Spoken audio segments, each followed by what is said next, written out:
நிலையான புகழுக்குரிய தூய்மை மிகு நற்கருணைக்கு எல்லா காலமும் ஆராதனையும் புகழும் ஆட்சியும் உண்டாக கடவது.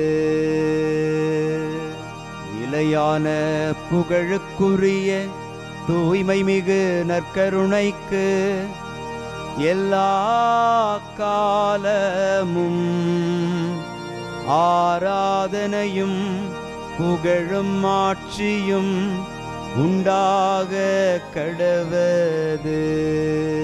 நிலையான புகழுக்குரிய தூய்மை மிகு நற்கருணைக்கு எல்லா காலமும் ஆராதனையும் புகழும் ஆட்சியும் உண்டாக கடவது.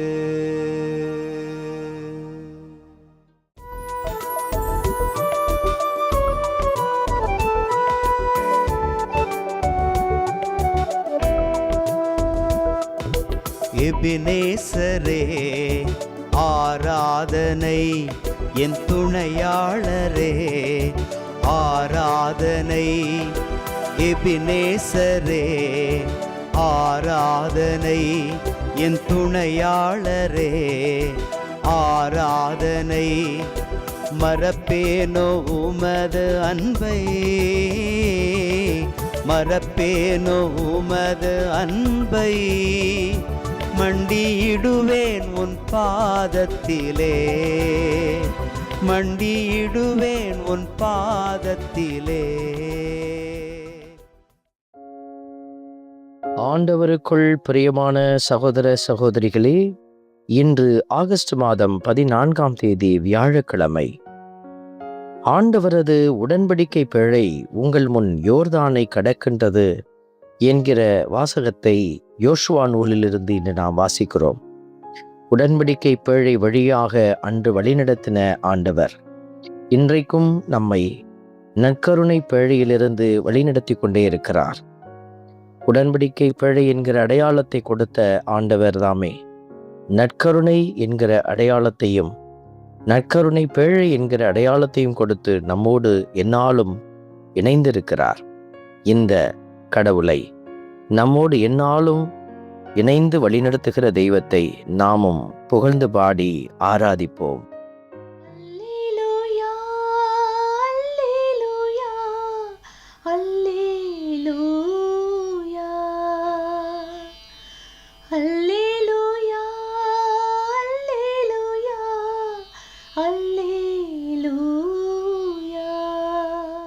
இன்று திருப்பாடல் 114 நமக்கு அருளப்பட்டிருக்கிறது.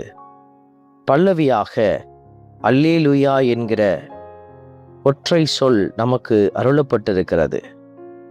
அல்லேலூயா என்கிற இந்த ஒரு சிறிய வார்த்தை பெரிய வல்லமையை தனக்குள்ளே வைத்திருக்கிறது.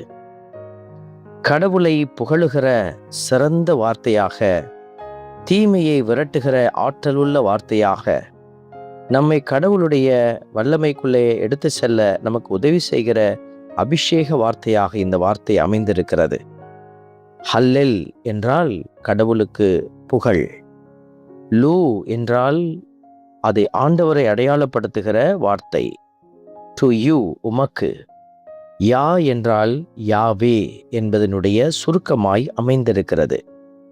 ஹல்லேலூயா என்கிற வார்த்தை பிதாவே உமக்கு மகிமை உண்டாகட்டும் என்ற வார்த்தையை நமக்கு அடையாளப்படுத்துகிறது. ஆகவே இந்த வார்த்தையை நாமும் உரைத்து ஆண்டவரை மகிமைப்படுத்துவோம்.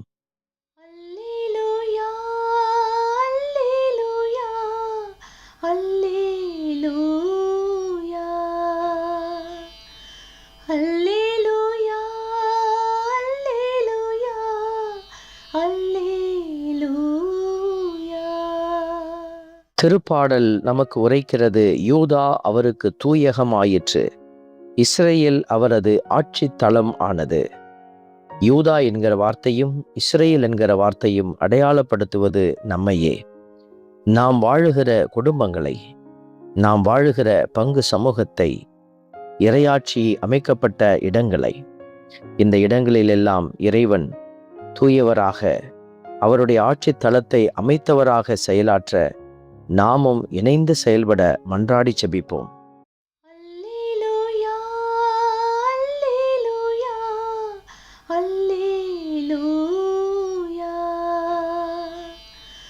அல்லேலூயா, அல்லேலூயா, அல்லேலூயா. மலைகள் செம்மறி கிடாய்கள் போலும் குன்றுகள் ஆட்டுக்குட்டிகள் போலும் துள்ளி குதித்தன என்கிற வார்த்தைகளை வாசிக்கிற போது கடவுளை புகழுகிற பிள்ளைகள் உண்மையாகவே துள்ளி குதித்து பேர் ஆனந்தம் கொள்வார்கள். நாமும் அந்த ஆனந்தத்தை உணர்ந்த பிள்ளைகளாக ஆண்டவரை புகழ்ந்து பாடுவோம்.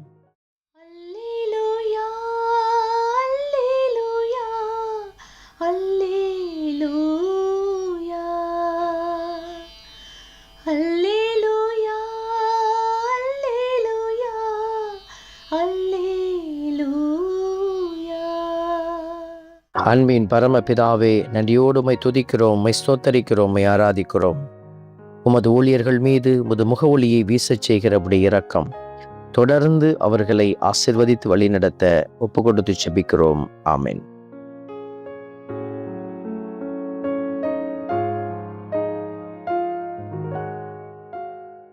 நாம் வல்ல இறைவன் தந்தை, மகன், தூய ஆவியார் உங்களையும் உங்கள் குடும்பத்தையும் நிறைவாய் ஆசீர்வதிப்பாராக. ஆமென்.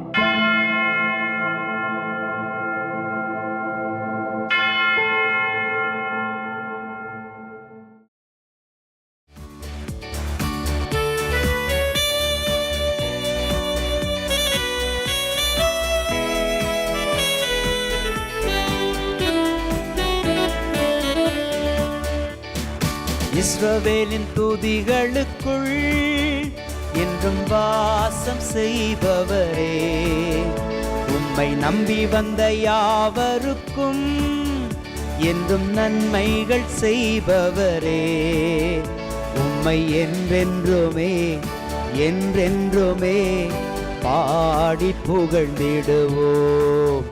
உம்மை எந்நாளுமே எந்நாளுமே ஆராதனை செய்குவோம். உம்மை என்றென்றுமே என்றென்றுமே பாடி புகழ்ந்திடுவோம். உம்மை எந்நாளுமே எந்நாளுமே ஆராதனை செய்குவோம். ஆராதனை ஆராதனை ஆராதனை உமக்கே.